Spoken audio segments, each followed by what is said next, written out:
All right, we're going to do some practice. This was from our admonitions, motions, and stipulations book. And we're going to begin with an admonition.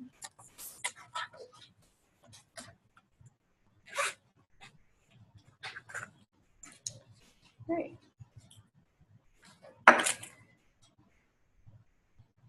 For the record, you are going to have to speak up, okay?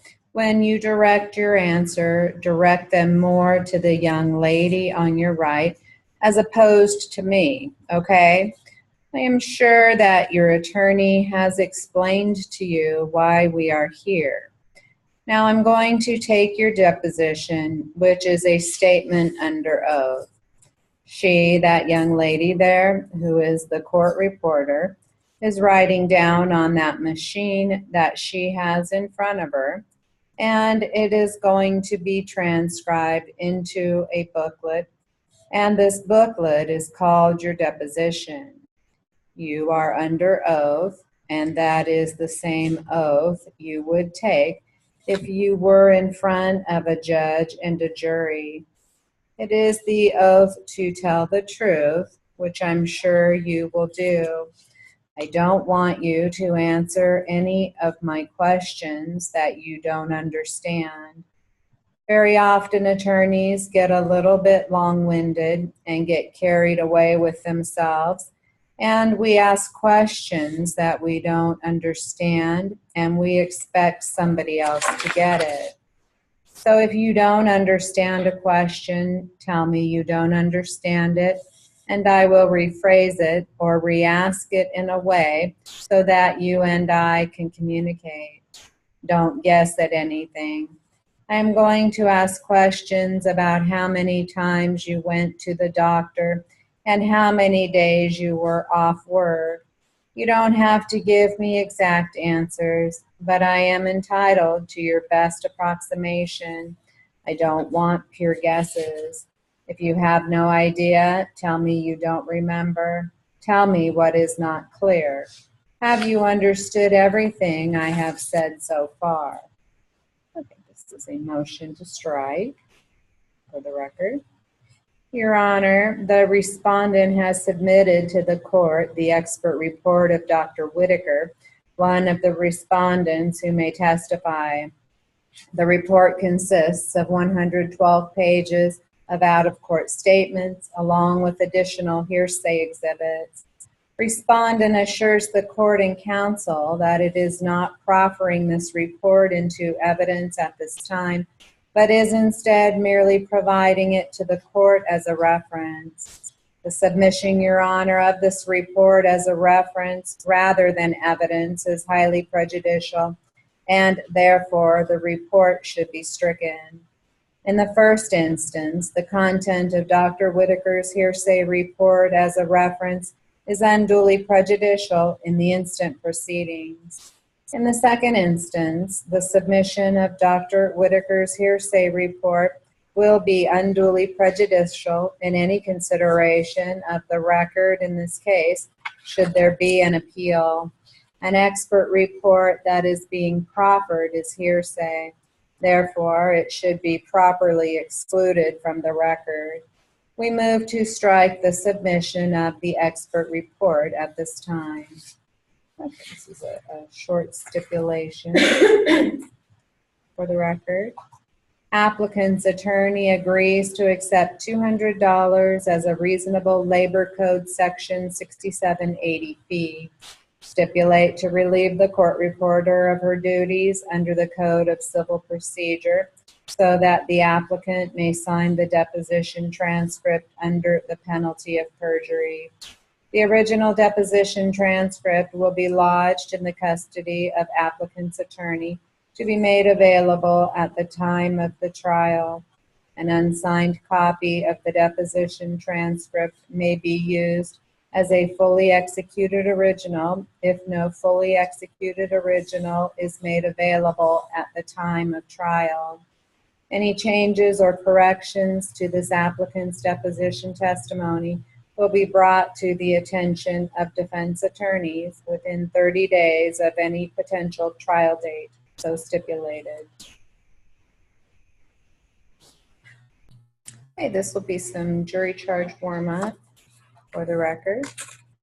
Mr. Foreman, ladies and gentlemen of the jury, at this time I will give the law of the case to you, and I would again emphasize that I employed the word law because you, ladies and gentlemen, are the sole judges of the facts of every case in which you participate as jurors.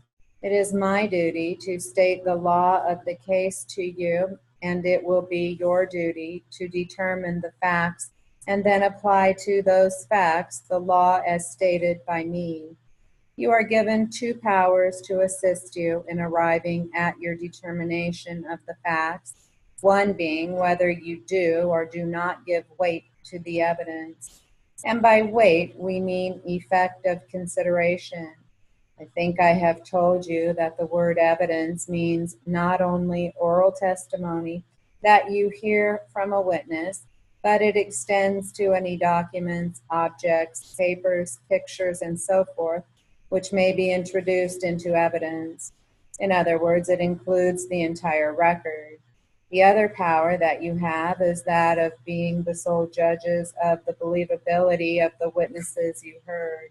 You may believe all, part, or nothing that a witness tells you. You may consider the attitude of a witness on the stand.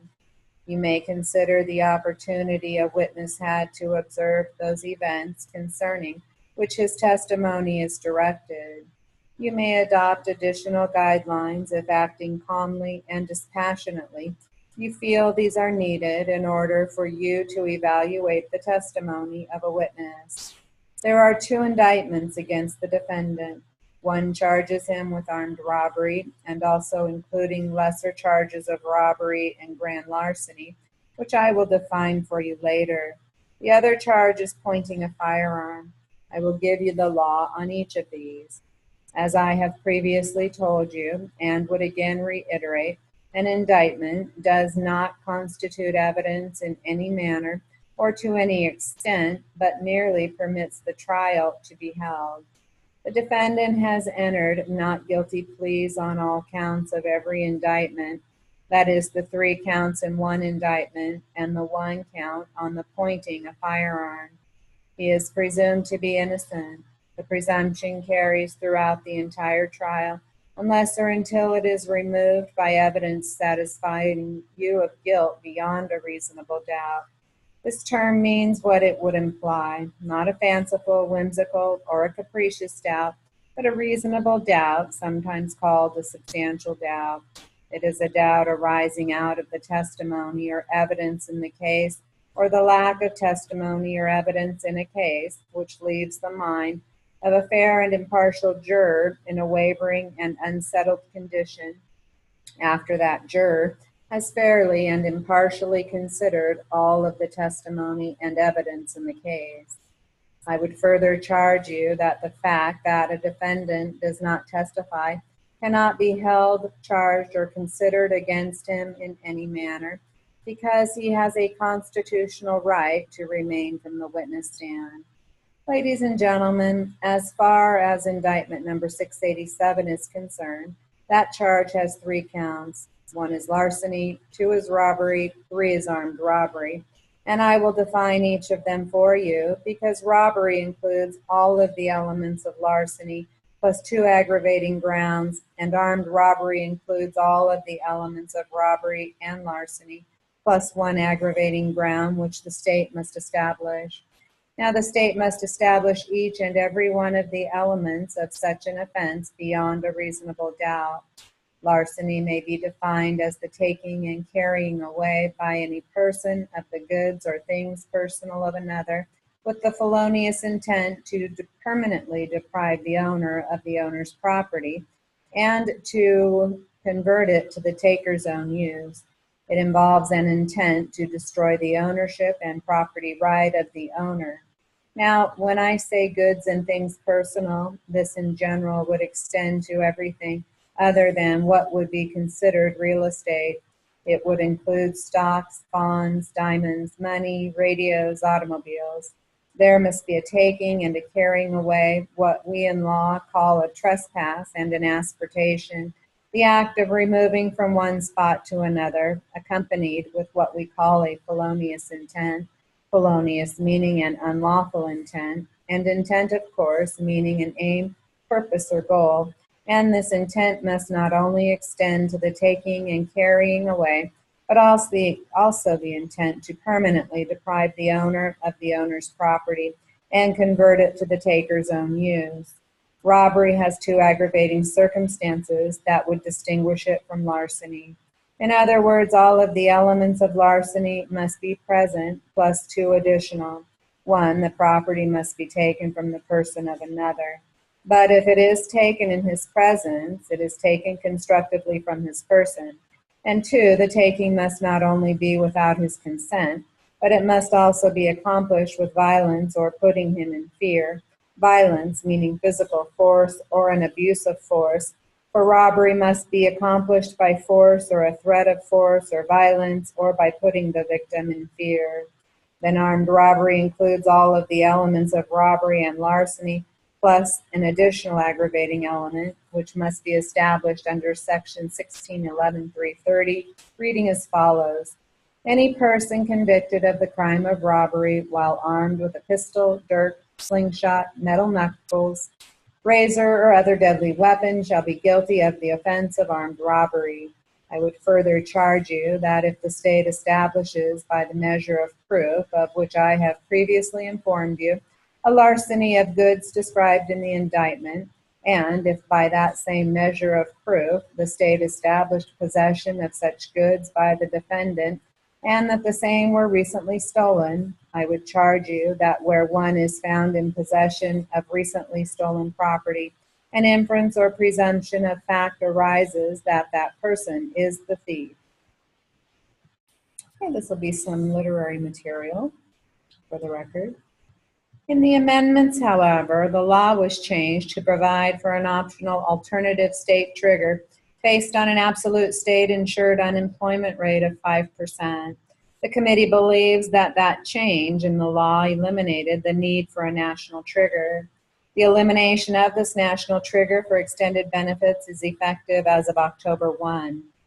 No savings are now estimated for this item for the fiscal year because the national trigger would not have been reached this year under the CBO assumptions which were used to develop the budget resolution. In fact, however, it now seems likely that the CBO re-estimates later this year will indicate that the national trigger level will be reached. At that time, the provision will represent a savings of several $100 million for the fiscal year. This provision was previously approved by the committee and passed by the state as an amendment. Although there are certain federal requirements which state unemployment compensation programs must meet, states have broad discretion to determine qualifying requirements, benefit amounts, and duration of regular benefits. Most state unemployment compensation laws provide that no benefits will be payable for the first week in which the worker is unemployed and otherwise eligible. 12 states, however, do not now provide for such a waiting week. These are Alabama, Connecticut, Delaware, Iowa, Kentucky, Maine, Maryland, Michigan, Nevada, New Hampshire, Pennsylvania, and Wisconsin. 3 other states, New York, Rhode Island, and Georgia, have a waiting week but will pay benefits for that waiting week in some circumstances. And 9 states, Hawaii, Illinois, Louisiana, Minnesota, Missouri, New Jersey, Ohio, Texas, and Virginia, pay compensation for the waiting week retroactively after the worker has experienced a specified duration of compensable unemployment. The committee recognizes that eligibility and benefit provisions of the unemployment compensation program have, with relatively few exceptions, been left to state discretion, and the committee does not wish to depart from that general practice by requiring that all states establish a waiting week for benefits. At the same time, the committee notes that a large majority of states do have a waiting week, and most states do not make exceptions or pay retroactively for the waiting week. The existence of a waiting week does not impose an undue hardship, since most workers will have some resources to fall back on for the very early stages of their unemployment.